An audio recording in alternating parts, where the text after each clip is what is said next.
Assalamualaikum warahmatullahi wabarakatuh. Waalaikumsalam warahmatullahi wabarakatuh. Bismillahi walhamdulillah. Wassalatu wassalamu ala sayyidina Rasulillah wa ala alihi wa sahbihi wa mawalah. La hawla wa la quwwata illa billah, amma ba'du. Saudara-saudara kaum muslimin yang berbahagia, di dalam kehidupan ini kita senantiasa mengambil iktibar, contoh dan teladan dari orang-orang sebelum kita. Itu sebabnya kepada baginda Nabi kita Muhammad sallallahu alaihi wasallam Allah Subhanahu wa taala menjelaskan cerita para nabi sebelum beliau dalam ayat "Tsumma naqussu 'alaika min amba'ir rusuli ma nusabbitu bihi fu'adak." Demikianlah kami ceritakan kepadamu wahai Muhammad sebagian dari kisah para rasul-rasul sebelum kamu yang dengan itu akan memperkuat hatimu, meneguhkan keyakinanmu dan memantapkan pendirianmu. Inilah manfaatnya belajar dari sejarah. Jadi jangankan kita, baginda Nabi sendiri pun oleh Allah Subhanahu wa taala diceritakan sejarah para nabi sebelum beliau yang dimusuhi oleh umatnya, yang dicaci maki oleh kaumnya, yang terusir dari kampung halamannya, bahkan sampai ada yang terbunuh oleh umatnya. Itu seluruhnya merupakan iktibar manusabbitu bihi fu'adak, untuk memantapkan langkahmu, meneguhkan keyakinanmu dan menguatkan pendirianmu menghadapi perjuangan ini. Sehubungan dengan itu, pada pertemuan kali ini Al-Fakir ingin menyampaikan satu cuplikan kecil dari kehidupan seorang sahabat utama baginda Nabi, yaitu Sayyidina Umar ibn al-Khattab radhiyallahu anhu. Beliau adalah Umar bin Khattab bin Nufail bin Abdul Uzza dari suku Quraisy, golongan Bani Adi. Perawakannya tinggi, kekar dan gagah, melambangkan sifatnya yang pemberani, tegas, dan tidak pernah kenal takut kepada siapapun. Sebelum mendapat hidayah, Umar bin Khattab termasuk orang yang berdiri di barisan orang-orang yang memusuhi umat Islam. Ia terperangkap dalam tradisi jahiliyah, di mana gemar berperang dan bermabuk-mabukan juga merupakan hal-hal yang pernah dilaksanakan dalam kehidupannya sebelum beliau masuk ke dalam agama Islam. Oleh karena itu, dalam kehidupan beragama, hidayah merupakan sesuatu yang penting.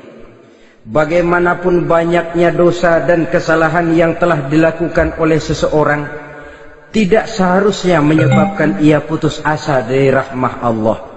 Sebaliknya, bagaimanapun banyak kebajikan dan kebaikan yang sudah dikerjakannya, tidak perlu membuat dia besar hati, puas, bangga, apalagi menjadi lalai karenanya. Sebab kita belum tahu akan bagaimana ujung perjalanan dari kehidupan kita ini. Saudara-saudara, kisahnya pun masuk Islam merupakan peristiwa yang menarik. Pada satu hari, dengan pedang terhunus, Umar bin Khattab menuju Darul Arqam, tempat di mana baginda Nabi biasa berkumpul dengan para sahabat. Melihat mukanya yang beringas, matanya yang nanar, orang sudah menyangka dan mengerti ini tentu akan terjadi pembunuhan. Dalam perjalanan menuju Darul Arqam, Umar bertemu dengan Nuaim bin Abdullah. Nuaim bertanya, "Ya Umar, mau kemana ente?" "Mau membunuh itu, si murtad itu," kata. "Si murtad yang mana?" Yang mana lagi? Itu yang memecah belah kita, yang menghina berhala-berhala kita, yang menjelek-jelekkan nenek moyang dan keturunan kita. Siapa lagi kalau bukan Muhammad? Kata Nuaim Umar, nggak salah, tidak salah lagi. Salah Umar. Salah kenapa? Apa kamu nggak malu? Kamu mau pergi membunuh Muhammad, sementara adikmu sendiri Fatimah, dia sudah termasuk salah seorang pengikut Muhammad.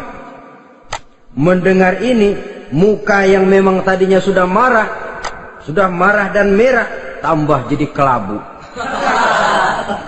Bukan main mangkelnya Umar bin Khattab. Orang lain dia musuhi, orang lain dia kejar-kejar. Ini malah adiknya sendiri menjadi pengikut dari baginda Nabi. Tidak jadi menuju Darul Arqam, dia berangkat ke rumah adiknya Fatimah. Adapun di rumah Fatimah sedang berkumpul Fatimah, suaminya Sa'id bin Zaid, dan seorang sahabat Habbab ibnul Arad. Mereka sedang membaca Quran. Waktu itu Quran belum lagi dijilid macam sekarang, jadi masih merupakan suhuf atau lembaran-lembaran tercecer saja. Ketuk pintu, ya tentu tidak assalamualaikum karena dia belum Islam. Tok tok tok. Siapa di luar? Umar. Mendengar suaranya saja, ini sahabat yang namanya Habbab ibnul Arad sudah lari ke belakang pintu. Sambil komat kamit baca doa mohon diselamatkan oleh Allah. Adapun Fatimah yang sedang memegang suhuf, lembaran tulisan Quran itu, menyembunyikan suhuf itu di belakang bajunya. Umar masuk. Fatimah, saya bang. Apa benar berita yang saya dengar? Berita apa itu bang? Bahwa kau sudah masuk Islam. Bang, andai kata Muhammad memang benar, bagaimana? Sudahlah, jangan belit-belit. Jawab saja, kau masuk Islam benar atau tidak? Ya. Saudara hadirin, begitu dikatakan iya, tangannya langsung melayang, menampar muka adiknya ini, sehingga mengalir darah dari hidungnya. Suaminya Sa'id bin Zaid yang mencoba melindungi istrinya, dipegang lehernya, dibanting, diduduki dadanya.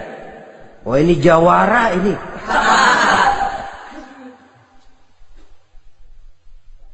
Namun pada saat sedemikian, suara kebenaran terpantul dari mulut Fatimah, adik dari Umar bin Khattab ini. Umar, apakah engkau memukul orang yang bersaksi bahwa tidak ada Tuhan melainkan Allah dan Muhammad Rasulullah?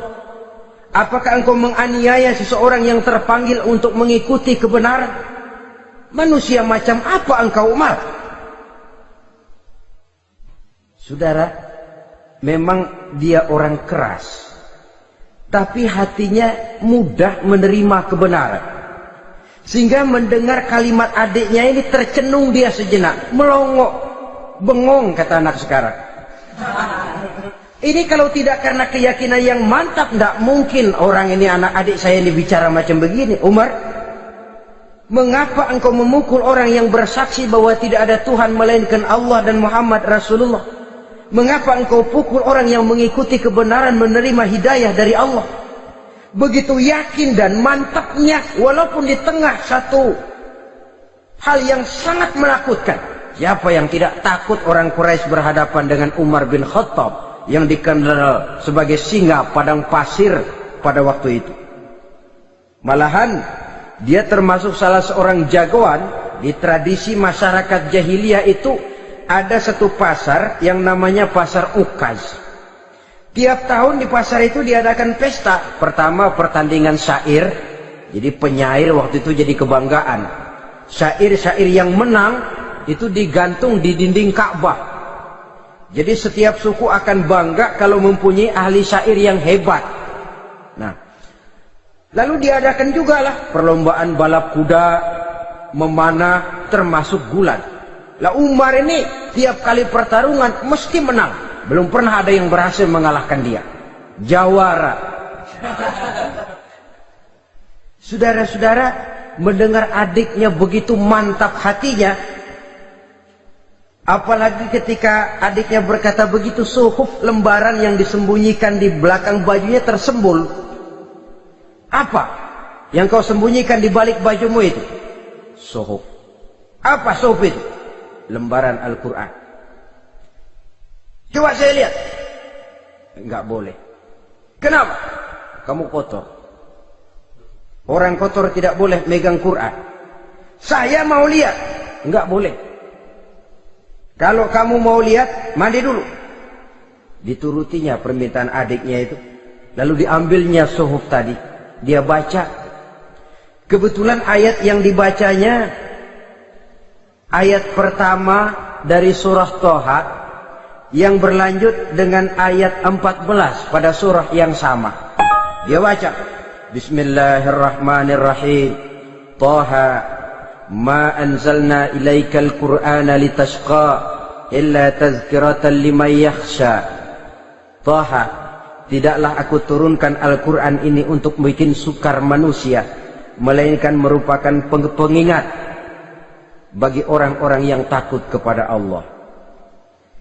Lalu pada ayat ke-14, Innani anallahu la ilaha illa ana fa'budni. Sesungguhnya akulah Allah, tidak ada Tuhan melainkan aku, maka hendaknya hanya kepadakulah kamu menyembah. Wa aqimis salata li dzikri, dirikanlah salat untuk mengingat aku. Inna sa'ata atiyatun akadu ukhfiha litujza kullu nafsin ma tas'a. Sesungguhnya kiamat itu pasti akan datang, yang sengaja waktunya kami tidak beritahukan kepada kamu semua, untuk kami balas segala setiap orang tentang apa saja yang telah mereka lakukan dalam kehidupan di dunia ini. Setelah membaca ayat ini, gemetar tangannya. Ini sih nggak main-main ini. Ini belum pernah saya baca ajaran semacam ini. Tidak patut orang yang mempunyai kitab suci semacam ini dimusuhi. Ini sesuatu yang benar. Tergetar jiwanya. Hei Fatimah, Muhammad di mana Muhammad? Saya tidak akan memberitahu kepada kamu. Di mana? Saya tidak akan memberitahu. Lebih baik kau bunuh saya kalau memang maksudmu mau mencelakakan Muhammad. Sama sekali saya tidak akan mencelakakan dia, Fatimah. Kasih tahu saja, di mana dia? Darul Arqam. Bergegas dia menuju Darul Arqam. Di dalam Nabi memang sedang kumpul dengan para sahabat. Termasuk ada Sayyidina Hamzah yang juga terkenal jawara juga. Ketuk pintu. Ketuk pintu. Siapa di luar? Umar.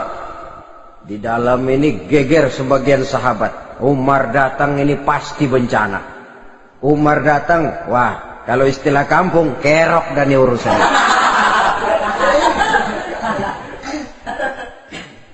Tapi baginda Nabi menenangkan mereka. Tenang, mudah-mudahan ada hikmahnya. Sayyidina Hamzah tampil, bukakan dia pintu.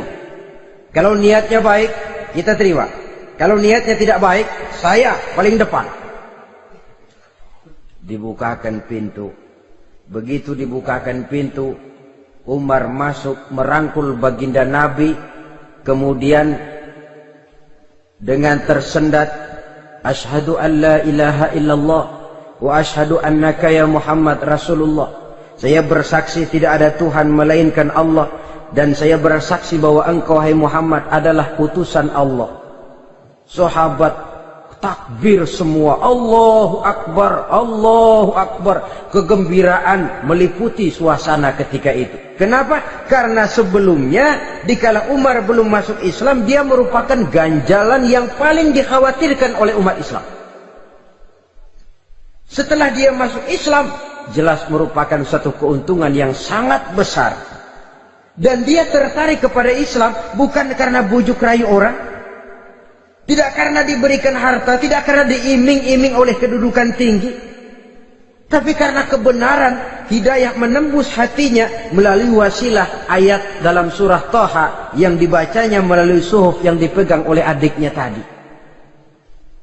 Sejak saat itu berubah 180 derajat Umar bin Khattab radhiyallahu anhu. Tetapi tetap dengan sifatnya keras, tegas, dan tidak pernah kenal takut kepada siapapun. Cuma kalau sebelum Islam, dia kerasnya kepada Islam. Setelah dia masuk Islam, muter arah. Kepada siapapun yang memusuhi Islam, dia bersikap keras, tegas, dan tidak pernah kenal takut. Bahkan setelah beliau masuk Islam, satu hari ketika di Darul Arqam kumpul-kumpul, waktu itu Nabi belum berdakwah secara terbuka karena pengikut masih sedikit. Sayyidina Umar usul, "Ya Rasul, ada apa Umar? Alasna 'alal haq fi mamatina wa mahyana."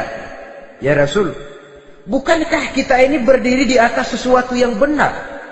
Bukankah mati kita, hidup kita untuk melaksanakan sesuatu yang benar? Bala ya Umar, betul Umar. Wallazi nafsi biyadih, innakum la'alal haq in muttum wa in hiyitum. Demi Allah Umar, kata Nabi, sesungguhnya kamu dan kita semua berdiri di atas kebenaran, hidup ataupun mati. Setelah mendapat jawaban begini, Umar masuk kepada tujuan pembicaraannya. Izan ya Rasul, fafimal ihtifal.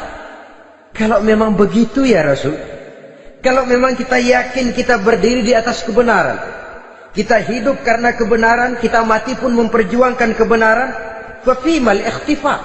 Kenapa mesti ngumpet-ngumpet? Kenapa harus sembunyi-sembunyi? Wallazi ba'asaka bil haqq, demi Allah ya Rasul, la takhrujanna wa la nakhrujanna ma'ak. Tuhan harus keluar menyampaikan Islam ini secara terbuka, dan kami akan mendampingi Tuhan dengan segenap jiwa dan raga. Sekali masuk Islam gak tanggung-tanggung. Yang kayak begini ini yang kita perlukan sekarang ini. Begitu masuk Islam gak tanggung seluruhnya, jiwa dan raganya masuk Islam. Beliau yang pertama kali mengajukan ide, kenapa harus dakwah sembunyi ya Rasul? Wong kita berdiri di atas kebenaran, memperjuangkan sesuatu yang hak. Kalau kita mati, kita pun mati membela kebenaran. Kenapa mesti fafimal ikhtifa? Kenapa harus sembunyi-sembunyi? Mulai sekarang mari keluar ya Rasul, saya akan dampingi Tuhan, nyawa taruhannya. Saudara hadirin yang saya hormati, selalu dia tempat-tempat yang pernah dia melaksanakan maksiat sebelum dia Islam, selalu dia kunjungi, sampai dia berkata, tidak ada tempat yang pernah saya melakukan kesalahan sebelum saya Islam yang harus saya tutupi dengan kebajikan setelah saya Islam sekarang ini. Bahkan ada satu riwayat menjelaskan, beliau itu yang tinggi badannya, kekar perawakannya, gemetar orang ngadepin dia. Tapi beliau sendiri sangat mudah gemetar kalau sudah mendengar ayat-ayat Allah. Sehingga ada satu riwayat menjelaskan Sayyidina Umar itu setelah masuk Islam, kalau sholat kadang-kadang bila menoleh ke kanan beliau senyum, bila menoleh ke kiri beliau menangis berurai air mata. Ada orang bertanya, ya Umar, kenapa menengok ke kanan kau senyum, ke kiri kau menangis? Itulah kalau saya ingat jahilnya saya sebelum Islam. Adapun bila saya menoleh ke arah sebelah kanan saya tersenyum, teringat betapa dulu saya membuat berhala dari korma. Saya tumpuk-tumpuk, saya susun begitu rupa. Setelah saya sembah, saya makan itu korma. Gagah betul saya waktu itu, sampai Tuhan pun saya makan. Adapun kalau saya menoleh ke kiri, teringat putri kesayangan saya yang terbawa oleh tradisi jahiliyah, takut menanggung aib, merasa malu mempunyai anak perempuan, sampai dia terkubur hidup-hidup.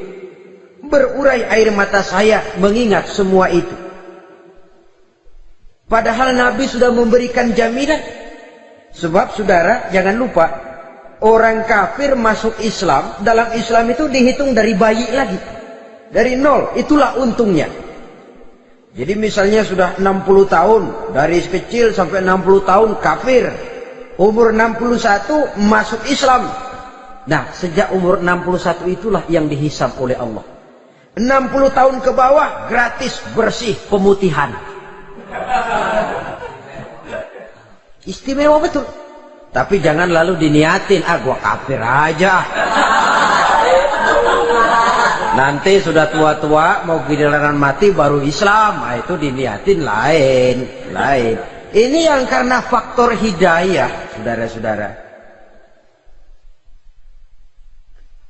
Nah, cintanya kepada baginda Nabi luar biasa. Dalam setiap pertempuran beliau selalu di front terdepan.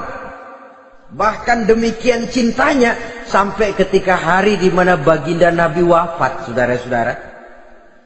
Disampaikan berita wafat Nabi kepada Umar ini. Ya Umar, baginda Nabi sudah wafat. Kamu ngomong apa? Baginda Nabi sudah wafat. Bukan sedih, nyabut pedang, keluar matanya melotot. Siapa yang bilang Muhammad mati, saya tabas batang lehernya.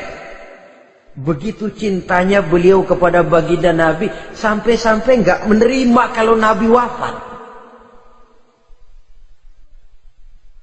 Taruhlah nggak bisa mati bersamaan, bolehlah mati beriring-iring saja barangkali maksudnya.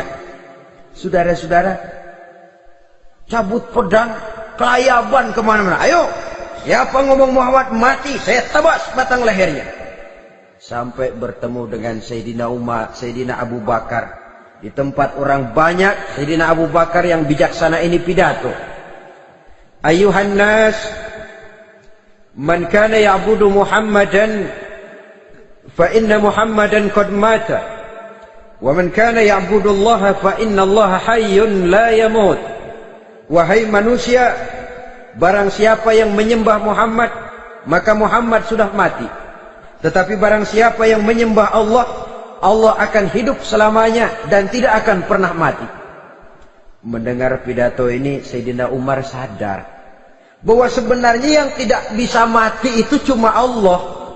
Bagaimanapun agungnya baginda Nabi, besarnya baginda Nabi, tinggi akhlak budi pekertinya Nabi, cintanya beliau kepada Nabi, toh Nabi manusia dan manusia harus mati.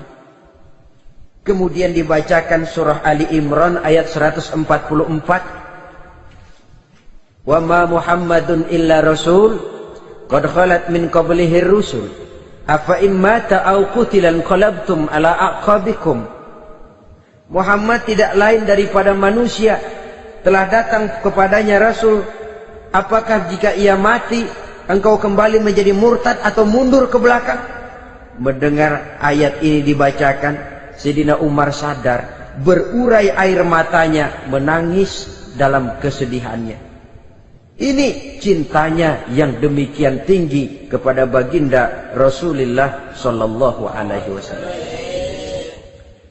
Begitulah seluruh kesalahan yang dia lakukan pada saat sebelum dia masuk Islam, berusaha dia tutupi dan dia tebus dengan segala kebaikan, pengabdian, perbuatan soleh setelah dia masuk Islam. Sehingga diajarkan oleh baginda Nabi, ittaqillaha haitsu ma kunta wa atbi'i sayyi'atal hasanata tamhuha wa khaliqin nasa bi khuluqin hasanin. Bertakwalah kamu kepada Allah, kata Nabi, dimanapun saja kamu berada. Jadi takwa tidak kenal tempat. Dimanapun saja kamu berada, bertakwalah kepada Allah. Di rumah takwa, di pasar takwa, di kantor takwa, di tengah orang banyak takwa, pada waktu sendirian takwa. Ittaqillaha haitsu ma kunta. Bertakwalah kau kepada Allah dimanapun saja kamu berada. Jangan takwa pakai tempat. Di masjid takwa, di kantor nyolong. Itu tidak haitsu ma kunta. Yang diajarkan oleh Nabi, dimanapun kamu berada, bertakwalah kepada Allah. Wa atbi'i sayyi'atal hasanah tamhuha. dan iringi perbuatanmu yang salah dengan kebaikan. Jadi kalau satu saat terselip kita berbuat salah, cepat iringi dengan kebaikan, tamhuha, dengan harapan kebaikan yang kita kerjakan akan menutupi dosa yang terselip kita lakukan. Ngomongin orang, astagfirullahaladzim, banyak istighfar. Istighfarnya mudah-mudahan bisa nutupin dosa karena ngomongin orang. Tapi jangan lalu tambah sulap, ngomongin orang istighfar, terus ngomongin lagi istighfar lagi. Itu tentu tidak bisa dengan cara begitu. Barangkali terselip pernah mengambil harta orang tanpa alasan yang hak, imbangi dengan rajin sedekah misalnya. Barangkali pernah menyakiti hati orang, imbangi dengan perbuatan yang bisa menyenangkan hati orang lain. Itu namanya mengiringi perbuatan yang bersifat salah dengan kebajikan. Ini yang dilakukan oleh Sayyidina Umar. Setiap pelosok hampir dia datangi, tempat-tempat di mana dia pernah melakukan kesalahan sebelum Islam, di sana dia tegakkan kebajikan dan kebaikan. Kegagahannya, keperkasaannya, keberaniannya sepenuhnya bulat-bulat sudah diwakafkan untuk kepentingan Islam. Saudara hadirin yang saya hormati, diperlukan orang-orang yang punya keberanian macam Sayyidina Umar. Berani karena panggilan hidayah, bukan berani babi. Babi berani juga babi, cuman nyeruduk. Artinya berani yang tanpa pertimbangan. Berani yang tanpa pertimbangan pada akhirnya akan menyulitkan kita sendiri. Beliau gagah, beliau berani, beliau punya kekuatan, beliau punya wewenang, dan itu dimanfaatkannya untuk menjadi backing baginda Nabi kita Muhammad sallallahu alaihi wasallam. La takhrujanna wa la nakhrujanna ma'ak ya Rasul. Ya Rasul, keluar, sampaikan dakwah secara terbuka. Saya akan mendampingi Tuhan. Jika ada yang ganggu Tuhan, saya paling depan. Backing yang mendampingi Rasul untuk menyampaikan risalah Islamiyah ini. Saudara hadirin yang saya hormati, wa khaliqin nasa bi khuluqin hasanin, kata Nabi. Dan pergaulilah manusia dengan akhlak yang baik, karena dengan ini kau bisa mengambil hati orang. Dalam hadis lain katakan, innakum la tas'una an-nasa bi amwalikum walakin yas'uhum minkum bastul wajhi wa husnul khuluq. Kamu tidak akan bisa menyenangkan orang banyak dengan hartamu, tapi kamu bisa ambil hati mereka dengan budi pekerti yang luhur dan muka yang manis. Dengan harta belum tentu kita bisa menyenangkan semua orang, tapi budi pekerti yang luhur, muka yang manis, itu yang akan bisa membuat kau menyenangkan orang banyak.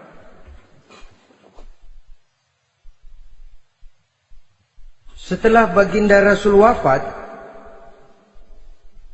pernah ketika berkumpul, Sayyidina Abu Bakar berkata kepada Sayyidina Umar, "Ya Umar, saya baiat kamu untuk menjadi khalifah."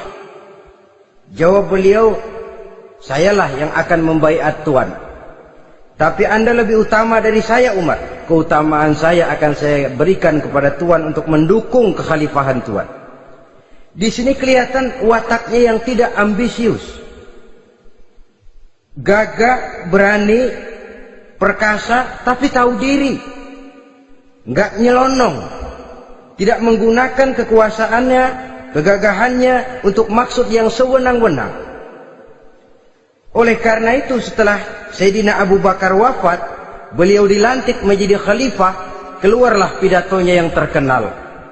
Ayuhan nas, inni qad wullitu alaikum walastu bi khairikum. Hai manusia, aku telah dipilih menjadi pemimpin kamu, padahal aku bukanlah orang yang terbaik di antara kamu. Kalau tidaklah karena aku melihat keutamaan, keteguhan yang dapat melindungi kalian, berat rasanya aku memikul amanah ini. Sebab apa? Alangkah beratnya menunggu datangnya perhitungan di akhirat nanti terhadap Umar. Ini yang jadi motifnya memegang jabatan khalifah. Sungguh berat bagi Umar menunggu datangnya saat perhitungan, sehingga seolah-olah kalau bisa lah jadi Umar bin Khattab saja, jangan jadi khalifah kalau bisa.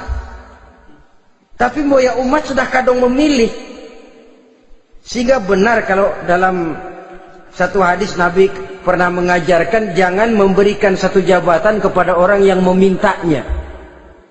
Sebab orang kalau sudah minta jabatan, apalagi pakai jilat-jilat, pakai upeti-upeti, tentu ada tendensinya.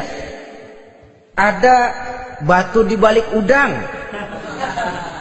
Kalau udang di balik batu kan mungkin nggak kelihatan, tapi kalau batu di balik udang kelihatan betul itu. Ada maunya, ambisinya. Jangan memberikan satu jabatan kepada orang yang memintanya. Seakan di batinnya Sayyidina Umar menyesali. Kenapa Umar nggak jadi Umar saja, kok mau jadi khalifah gitu. Alangkah berat perhitungan buat saya di akhirat nanti. Nah, setelah jadi khalifah, sebagai satu i'tibar, saya akan mencoba mengemukakan beberapa sifatnya yang menonjol untuk pelajaran buat kita semua. Pertama, sikapnya terhadap keluarganya setelah beliau menjadi khalifah. Kedudukan sebagai keluarga Umar bin Khattab bukan merupakan kedudukan istimewa. Itu ditanamkan betul kepada keluarganya. Jangan karena bapakmu khalifah, lalu mentang-mentang anak khalifah kau merasa dapat fasilitas, merasa bisa berbuat semau-maumu, kau harus punya tanggung jawab dan beban moral, memberikan contoh yang lebih baik kepada rakyat. Ini yang ditekankan kepada keluarganya.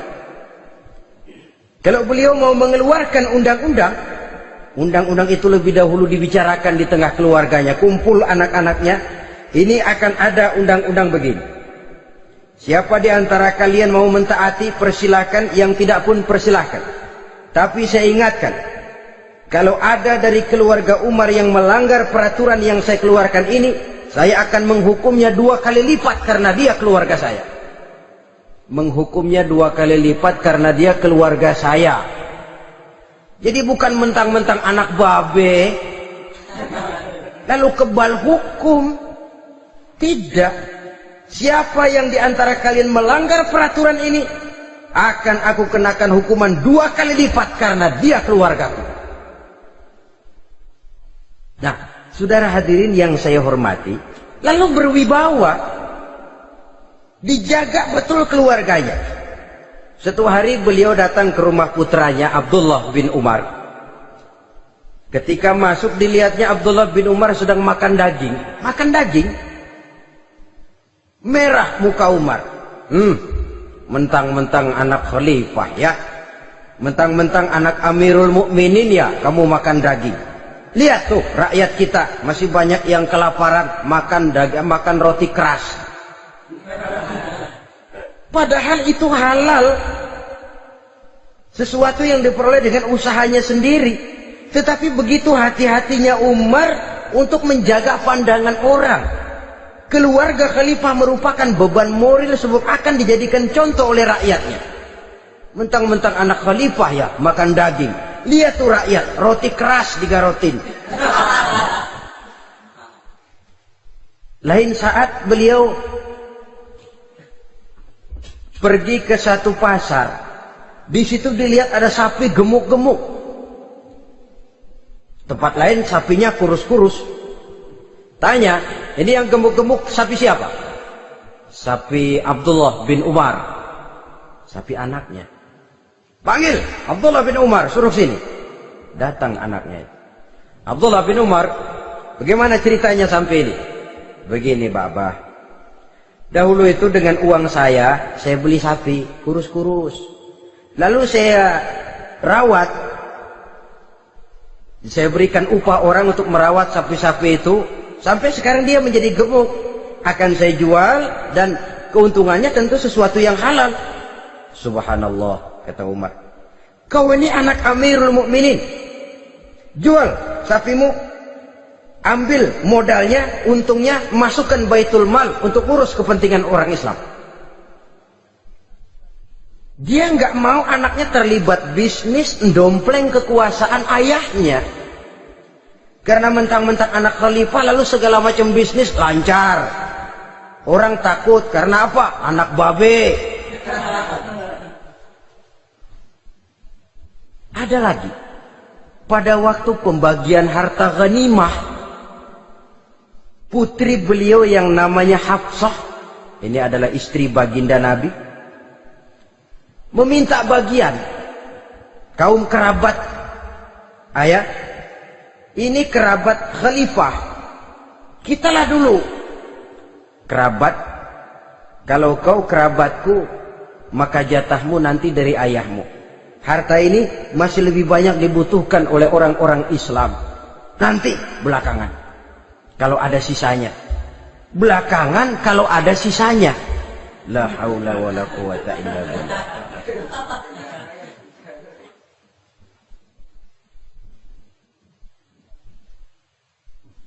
Saudara hadirin, itu terhadap keluarganya. Kemudian apa sifat-sifat yang menonjol dari kepemimpinannya? Pertama, kesederhanaannya. Beliaulah satu-satunya khalifah, Amirul Mukminin, setingkat presiden kalau sekarang, yang punya jubah cuma 2 dan 1 pun punya anaknya.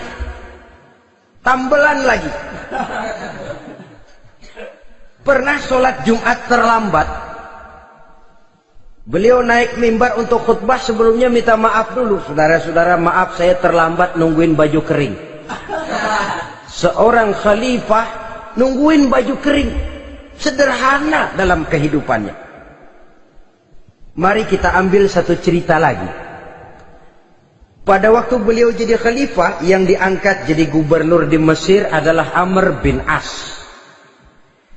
Amr bin As hidupnya lebih mirip kaisar. Istananya besar, pakaiannya bagus-bagus. Nah, yang paling mengganggu pikiran Amr bin As, di sebelah istananya ini ada gubuk reot, kepunyaan orang Yahudi lagi. Ah, ini nggak pantas bener, masa di samping istana gubernur ada gubuk reot. Orang Yahudi lagi yang punya. Ini mesti, udah, bikin saja rencana, panggil dinas tata kota, bikin planning. Di sini mau dibangun masjid, proyek negara. Bikin gambarnya, susun anggarannya, tender. Saudara-saudara, si Yahudi yang punya gubuk reot dipanggil. Yahudi, ada apa, Pak? Kamu tahu nggak? Enggak. Iya, memang belum saya kasih tahu.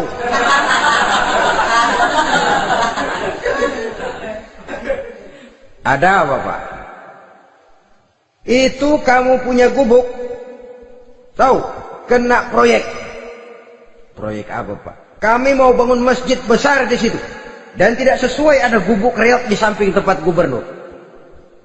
Jadi maksud Bapak, gubukmu, tanah-tanahnya mau saya bebaskan, saya beli. Enggak mau, Pak, saya enggak mau jual. Saya bayar 2 kali lipat. Enggak mau. 3 kali lipat, 6 kali lipat juga enggak mau, Pak. Saya dari muda peres keringat banting tulang cuma segitu-gitunya, Pak, tempat saya tinggal. Gubuk reot sama tanahnya sedikit, makmur saya, Pak, cuma rumah sama sumur.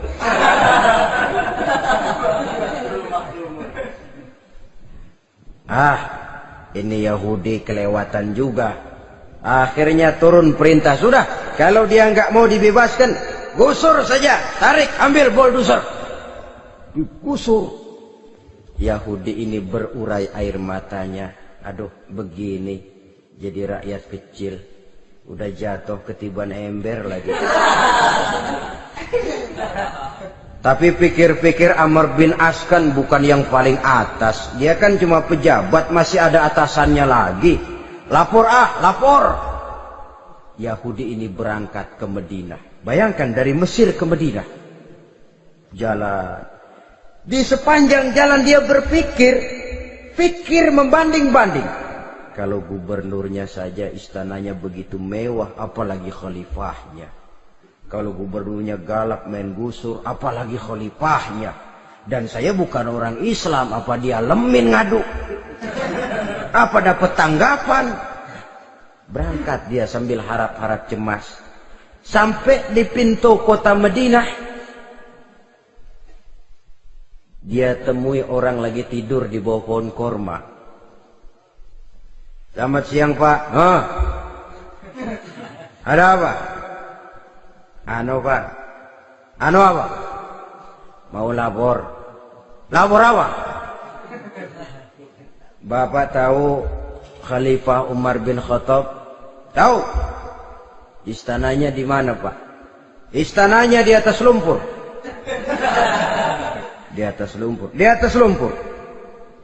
Pengawalnya banyak Pak. Banyak. Siapa Pak? Yatim piatu, janda-janda tua, orang-orang miskin, orang-orang lemah. Itu pengawalnya. Pakaian kebesarannya apa sutra apa Pak? Pakaian kebesarannya malu dan takwa. Saya nggak ngerti Pak. Itulah Umar bin Khattab. Lalu orangnya sekarang di mana Pak? Di depan ente. Rupanya yang dia tanya itulah orangnya. Gemeter Yahudi ini, keringat bercucuran. Coba, istananya di atas lumpur. Sebab beliau berprinsip, bagaimana saya bisa menghayati nasib rakyat kalau saya tidak merasakan apa yang mereka rasakan? Bagaimana saya nggak bisa tahu sakitnya lapar kalau saya belum pernah kelaparan? Itu prinsipnya. Istananya di atas lumpur. Para pengawalnya yatim piatu, janda-janda tua, orang-orang miskin, orang-orang lemah dan tidak mampu. Dan pakaian kebesarannya malu dan takwa. Kamu dari mana? Dari Mesir Pak. Ada apa? Mau laporan gubernur Bapak di Mesir yang namanya Amr bin As. Kenapa? Main gusur aja Pak. Ceritanya? Iya, dia mau bangun masjid. Kebetulan di areal itu saya punya tanah sama gubuk segitu-gitunya. Saya nggak mau dibeli. Digusur Pak. Saya mau mencari keadilan. Begini. Kamu lihat tempat sampah itu? Lihat. Di situ banyak tulang. Coba kamu ambil kemari satu. Tulang unta, bawa sini. Bingung Yahudi. Pak, saya kemari mau cari keadilan. Kalau tulang mah di Mesir juga banyak Pak. Sudahlah, pokoknya kau ambil saja tulang itu. Dicoker-coker dapat dikasih. Tulang itu digaris lurus oleh Sidina Umar dengan ujung pedang. Red. Nah, nih, kau bawa kepada Amr bin As. Makin bingung itu Yahudi. Suruh bawa tulang cuman digaris. Nanti saya ngomong apa Pak? Sudahlah, kasih saja. Pulang dia. Sampai di Mesir. Tuan Gubernur, ada apa? Saya baru menghadap khalifah. Kemudian beliau sampaikan ini, dikasih tulang. Amr bin As ngelihat tulang ada goresan lurus dengan ujung pedang, gemetar, badannya keluar keringat dingin, panggil kepala proyek, proyek batal, masjid nggak jadi didiriin, itu gubuk Yahudi diriin lagi. Ini Yahudi makin bengong. Ini gubernur dapat tulang doang segitu takutnya.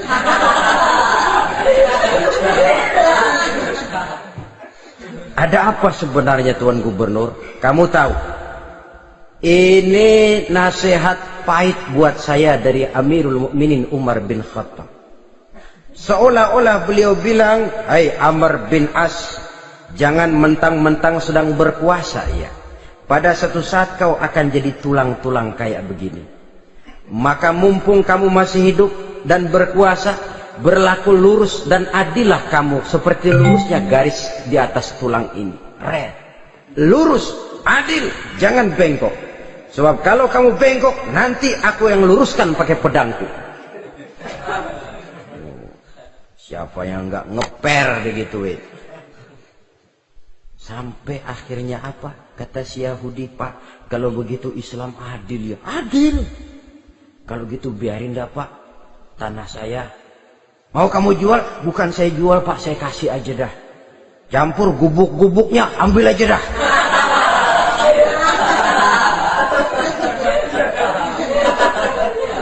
Masuk Islam si Yahudi ini oleh karena keadilan dari Umar bin Khattab. Begitulah kesederhanaan hidupnya. Sampai saudara, yang ironi betul, pernah Utsman bin Affan, Ali bin Abi Thalib, Thalhah dan Zubair kumpul mendengar berita bahwa Sayyidina Umar ini punya hutang. Bayangkan, seorang khalifah untuk melangsungkan hidupnya sampai punya hutang. Padahal Baitul Mal di bawah kekuasaannya. Berunding Utsman, Ali, Thalhah, Zubair. Kalau kita langsung ngomong sama Umar nggak enak dong, dia nggak bakalan terima. Lewat putrinya aja, Hafsah deh. Baik. Hafsah ngomong sama Umar, Abah, kenapa? Bagaimana kalau honor Abah ditambah, ditingkatkan supaya hutang bisa ketutup? Hafsah, saya Abah. Siapa yang nyuruh kamu ngomong begitu? Enggak ada. Ada. Saya tahu ada ini. Kalau enggak ada, kamu enggak mungkin ngomong begitu. Tapi orangnya kalau saya tuntut, mereka mungkin enggak mau. Sekarang saya mau tanya Hafsah, kau kan istri Rasul, betul? Nah, saya mau tanya, suamimu makanannya apa? Daging? Bukan. Roti. Tempat tidurnya kasur empuk? Bukan. Kain kasar yang kalau musim panas kami bentangkan, kalau musim dingin separuh buat tidur, separuh buat selimut.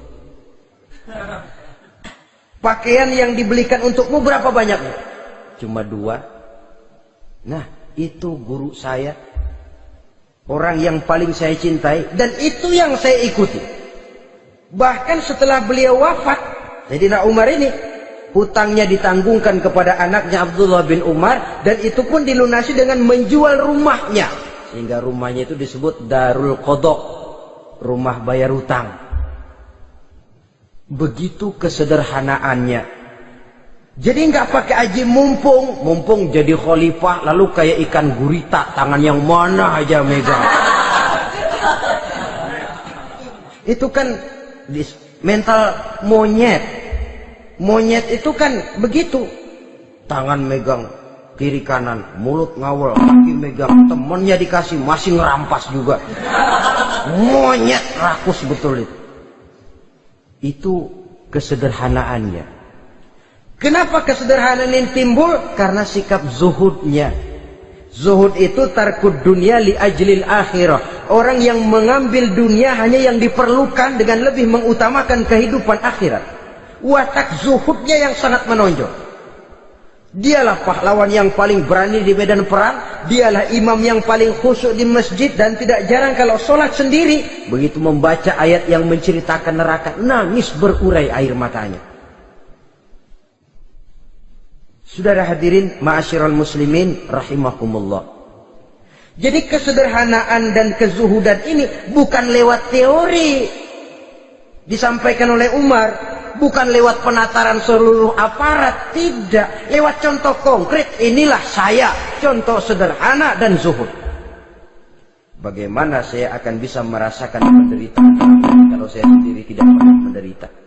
Bagaimana saya akan tahu sakitnya lapar kalau saya belum pernah kelaparan? Maka tanpa penataran, tanpa upgrading segala macam, berhasil karena prinsip keteladanan. Beliau jadi contoh utama. Dan sumber utamanya tentu tidak lain karena contoh dari baginda Nabi besar Muhammad SAW. 2, sederhana. Yang kedua, zuhud. Yang ketiga, sifat yang menonjol dari kekhalifahannya adalah adil. Kalau sudah bicara soal hukum, dia tidak pernah kenal kompromi. Adalah seorang pemuka Nasrani masuk Islam. Namanya Jabalah bin Aiham. Ketika dia bikin haji, kain ihramnya keinjak orang Arab yang hitam. Badui. Jengkel.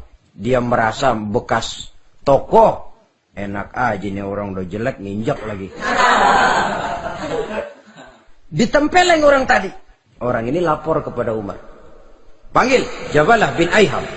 Panggil. Kau ditampar? Betul Khalifah. Tampar dia. Tampar lagi. Dipukul orang itu. Di depan Sayyidina Umar.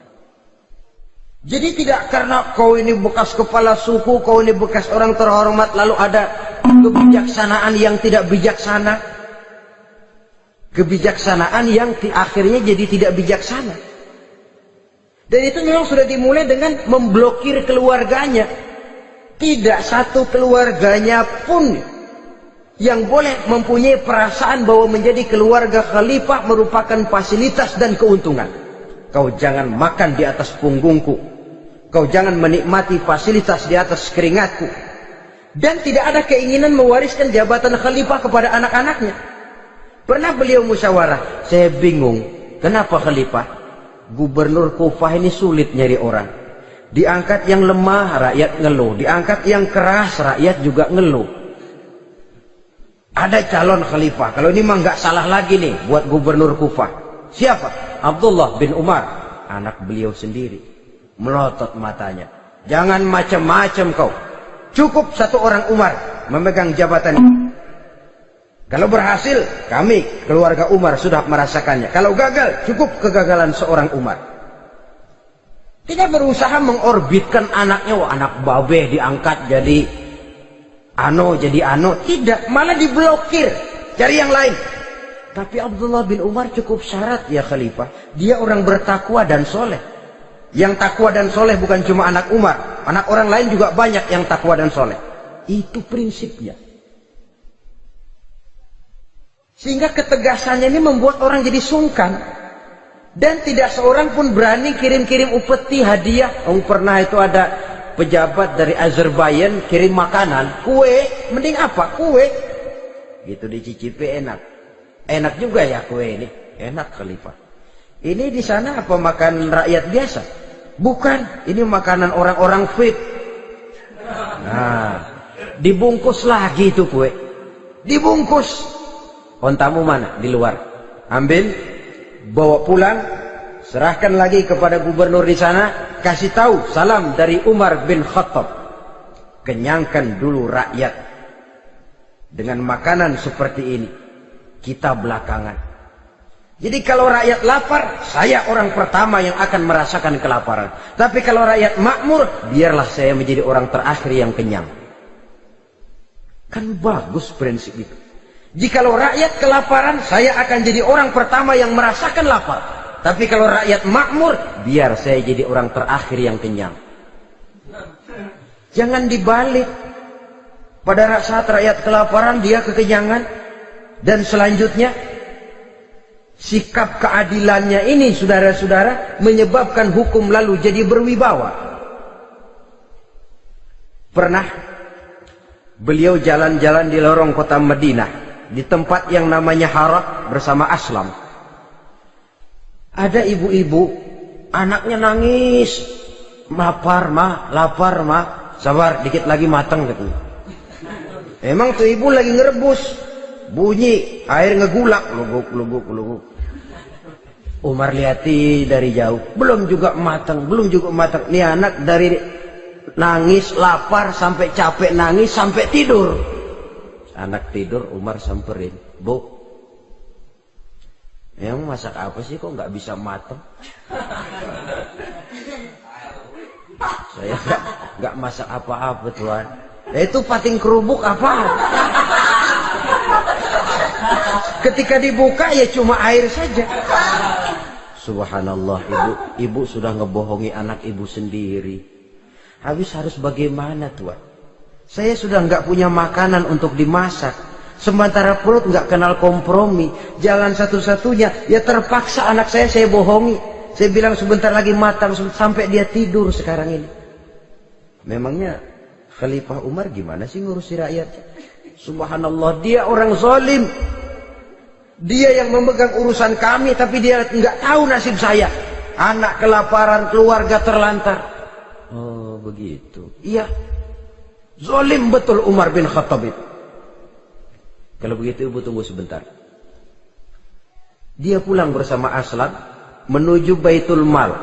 Dia ambil tepung 1 karung, dipikul sendiri. Dipikul sendiri. Kata Aslam, ya Khalifah, biar saya yang bawa. Jangan. Kenapa Khalifah? Apa kau kira kau sanggup mikul dosa saya di akhirat nanti? Biar saya yang mikul sendiri. Dia bawa ke tempat tuh ibu-ibu. Dia masakin sendiri. Nah Bu, sudah matang, persilakan masak. Makan. Alhamdulillah Tuan. Mudah-mudahan Allah memberkahi Tuan. Tuan lebih baik dari Umar bin Khattab yang zalim itu. Memang sebenarnya Tuan siapa, kata tuh ibu? Saya. Iya. Saya ya Umar bin Khattab yang ibu bilang zalim itu. Gemetar si ibu. Gemetar si ibu. Tapi memang peka dan menghargai kritik orang. Tidak membungkam setiap orang yang nadanya sumbang atau berbeda. Kadang beliau berkata, saya khawatir karena orang terlalu segan dengan saya, lalu nggak ada yang berani negor kalau saya salah. Kan begitu biasanya. Karena sudah terlalu segan, lalu semuanya orang mau diaminin saja. Asal dibilang nggak benar, marah, jengkel. Lalu disingkirin, maunya diiyain, inge kulonuwun. Oke bos. Beliau bilang, saya khawatir kalau tidak ada orang yang mau menegur kesalahan saya jika saya terlanjur nanti. Tahu muncul orang, demi Allah, saya akan menegur Tuan dengan pedang saya ini. Cerah mukanya, senyum bibirnya, alhamdulillah. Anak muda, saya memerlukan orang macam kau. Yang berani berkata ya terhadap yang benar dan tidak terhadap yang tidak benar, apa dan bagaimanapun resikonya. Di sini kelihatan sikap beliau menghadapi orang yang berbeda pendapat. Keadilan, keberanian dan ketegasan, cepat menerima kebenaran, merupakan serentetan dari sifat-sifat utama beliau sejak masuk Islam sampai menjadi khalifah yang kedua. Bahkan dengan jasa beliau, Islam kemudian tersebar, menembus dinding Jazirah Arabia, memasuki Bizantium dan Persia, sehingga beliau juga dikenal sebagai periode Al-Futuhat Al-Islamiyah.